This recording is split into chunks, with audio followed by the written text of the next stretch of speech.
Karine, de quoi on parle exactement quand on parle de végétalisation, de revégétalisation dans nos villes? Alors en fait, on essaye de faire prendre conscience aux gens qu'il faut végétaliser à l'intérieur de nos villes. Mais alors c'est vrai qu'il faut être tous acteurs.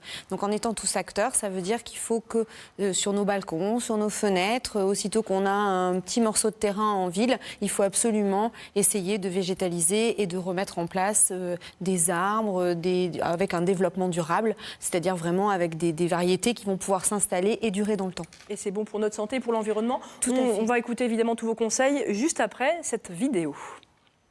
On respire mal. Qu'est-ce que c'est pollué? Faudrait moins de voitures et plus de verdure. Avec 48 000 morts par an en France, la pollution de l'air est la deuxième cause de mortalité évitable après l'alcool. Or, il est prouvé aujourd'hui que la présence du végétal en milieu urbain agit durablement contre la pollution atmosphérique. Les grands arbres peuvent retenir jusqu'à 5,4 tonnes de CO2 par an et 20 kg de poussière, soit l'équivalent de 600 km de trajet d'un Airbus A320. Car, contrairement à l'homme qui suffoque dans les gaz carboniques, les arbres et les végétaux à feuilles ont besoin de molécules de carbone, d'hydrogène et d'azote pour vivre et se développer. Du coup, non seulement ils captent les particules polluantes, mais en plus, grâce au processus de photosynthèse, ils fabriquent de l'oxygène dont nous avons besoin. Bref, c'est tout bénef pour notre santé. Une étude récente montre qu'en investissant seulement 3,60 € par habitant dans la plantation d'arbres, les villes pourraient sauver entre 11 000 et 37 000 vies par an. Conscientes de l'enjeu environnemental et de santé publique, de plus en plus de municipalités encouragent l'agriculture urbaine, la végétalisation d'espaces minéraux, de murs et de toitures. Certaines l'ont même rendu obligatoire pour certains bâtiments neufs. Pollution, il faut passer au vert.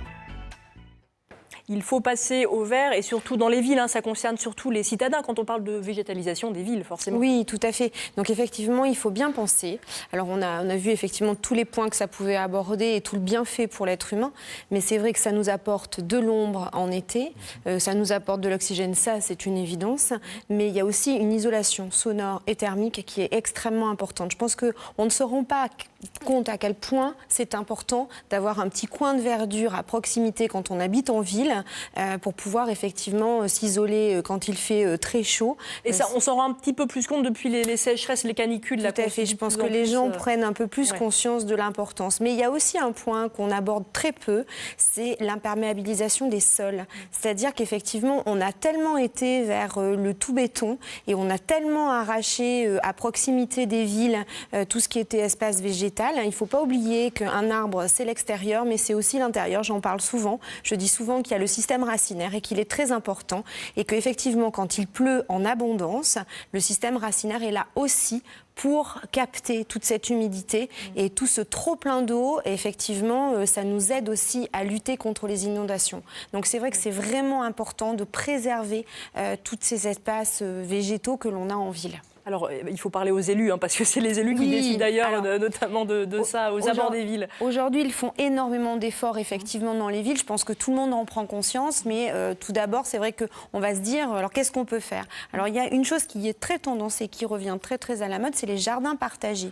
Alors, moi, j'aime beaucoup ce petit concept, parce qu'effectivement, dans les jardins partagés, ça veut dire une notion de partage. Donc, ça veut dire, du lien, déjà. Il y a du lien. Voilà, donc, ça veut dire qu'en bas de chez soi, s'il y a un petit morceau de terrain, on peut tout de suite effectivement se rencontrer, mettre des petites choses en place. Alors, ce que j'ai envie de dire aux gens, ne cherchez pas à faire des choses compliquées.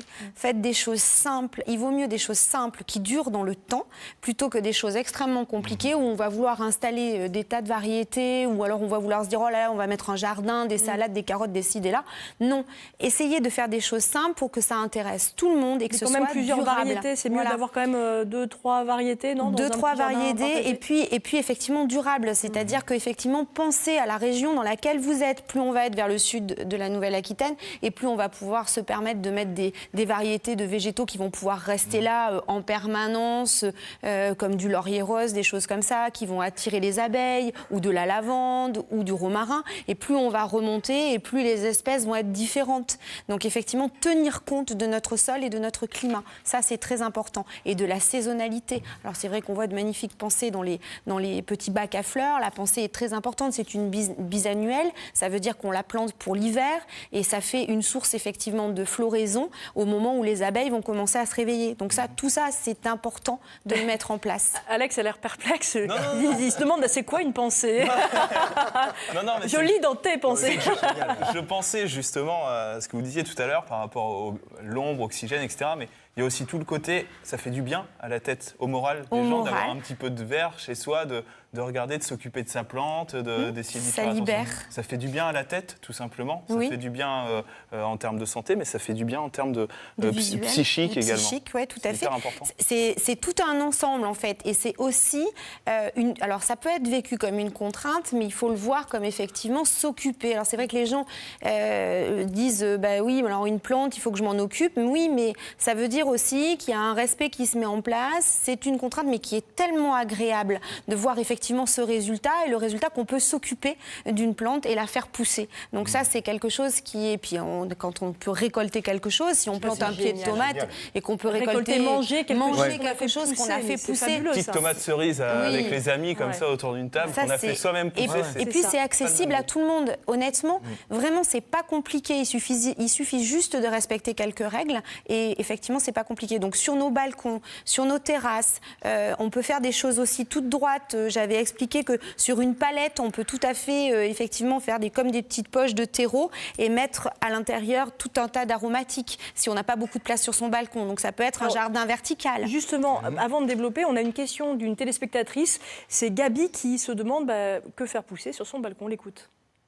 Bonjour, je m'appelle Gabi, j'ai 53 ans. Je me posais la question, qu'est-ce qu'on peut planter comme plante sur les balcons qui aide à dépolluer l'air? Merci.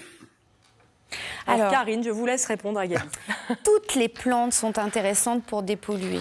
Oui. La seule chose qu'il faut se poser comme question, c'est... Enfin, il y en a plusieurs. L'exposition, c'est-à-dire comment votre balcon est exposé. Vous, la façon dont vous allez pouvoir vous en occuper. Est-ce que vous êtes là tout le temps? Est-ce que vous partez en vacances? Si vous partez en vacances, il faut installer effectivement un système d'irrigation pour que ça ne soit pas une contrainte. Et puis l'installation, qui est très importante. Et là, je mets vraiment un point d'honneur. C'est la façon dont vous allez installer les choses, c'est-à-dire le terreau que vous allez utiliser. Pensez que cette plante ne va avoir que le contenant que vous lui donnez pour vivre. Donc il faut vraiment, c'est comme du bon pain, si on prend de la bonne farine, on a un bon résultat. Mais si on prend un mauvais terreau et si on n'amende pas correctement, on n'aura pas de résultat et la plante ne tiendra pas. Donc le terreau, super important. Le terreau, très important, la mise en place, très importante. Après, il suffira de choisir entre un feuillage permanent ou un feuillage caduc en fonction de ce qu'on a envie. Alors effectivement... Un feuillage caduc. Alors, c'est-à-dire que soit les feuilles tombent, soit les feuilles... Il est pire que moi, j'adore. Merci Alex, voilà. Il est pire que moi. Du coup, on va choisir et après, tout est possible. Effectivement, choisissez plus des végétaux qui ont une croissance lente parce que sinon, il va falloir maîtriser la taille. Et souvent, ce que j'explique, que ça soit pour tous les végétaux, ne taillez pas les végétaux une fois tous les 5 ans. Il faut les tailler régulièrement pour qu'il n'y ait pas de traumatisme. Parce que quand on taille effectivement un arbuste qu'on va laisser pousser, on se dit « oh là là, je veux que ça me cache, que ça fasse un brisu ». Alors on va le laisser pousser, puis là d'un seul coup, on se dit « oh, il est vraiment trop grand, il va falloir que je le rabatte ». Et là, il peut y avoir un traumatisme. Et là, on le traumatise. Et traumatiser un arbuste, ça c'est grave. Des tuyas sur un balcon, on peut le perdre carrément. On peut le perdre, oui, parce que du coup, vous vous rendez compte, ça lui fait comme un choc. Ah mais je m'en rends compte. Donc du coup, il faut vraiment les tailler. La dernière fois, la plante me l'a dit. Je suis choquée. Je suis choquée. Mais ça se voit tout de suite. Mais voilà, donc il faut vraiment ça y est, on prendre l'a perdu, on est en soin train de de tout le perdre. ça. On le perd. Oui. On le perd. Ensuite, c'est vrai qu'il faut penser aux villes qui font de gros efforts et c'est vrai qu'on peut leur rendre hommage parce qu'elles essayent effectivement de mettre en place les parcs dans lesquels on peut se promener en faisant aussi l'effort de ne plus utiliser de produits phytosanitaires. Ça, c'est très important. De moins en moins de produits phytosanitaires. Voilà, tout à fait. Donc ça, c'est très important. Alors, c'est vrai qu'on peut voir qu'ils mettent en place, là, on voit les images de Bordeaux, ça. Oui, Bordeaux. Oui. Donc, c'est vrai que c'est magnifique parce que du coup, c'est très végétalisé. Alors, ils essayent de mêler en fait des variétés variétés annuelles et des variétés vivaces. Alors la gestion est extrêmement compliquée parce qu'il faut laisser de la place pour les vivaces et du coup on a de moins en moins de place pour les annuelles. Mais c'est vrai que voilà, ça donne tout de suite quelque chose. Voilà, c'est très beau. Les différences de teintes, les gris, les graminées sont beaucoup utilisées à l'heure actuelle et c'est vrai que c'est très sympa et c'est vrai qu'il faut respecter ces environnements-là. Et ensuite, j'ai vraiment eu un petit coup de cœur, moi, pour Bordeaux, où ils proposent, alors sur un site où on peut aller, c'est les végétalisations des rues. Donc, vous pouvez vous inscrire sur ce site-là. Donc, pour Bordeaux, ils proposent, les jardiniers vont venir chez vous, devant chez vous, donc dans la rue, faire une fosse. Alors, ce ne sont pas des fosses qui sont très grandes, mais ils vont creuser une fosse, insérer du terreau à l'intérieur et ils vont vous proposer, en fait, une plante, donc plutôt grimpante, de préférence.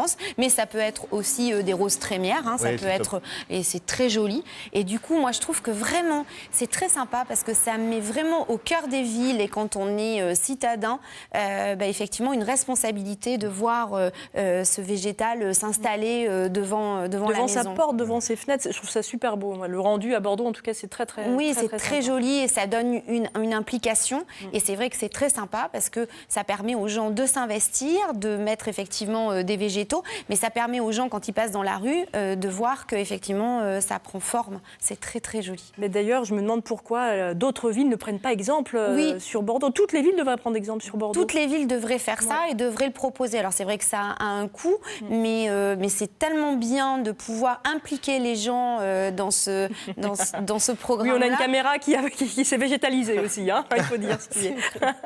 C'est vrai. Donc, du coup, une très belle action, vraiment, regardez autour de vous. Ouais. Et puis faites un petit geste. Voilà. Tout à fait. Merci beaucoup, Merci. Karine, pour tous ces conseils. Moi, je pense que ma main va devenir de plus en plus verte au fil des émissions. Merci, Karine.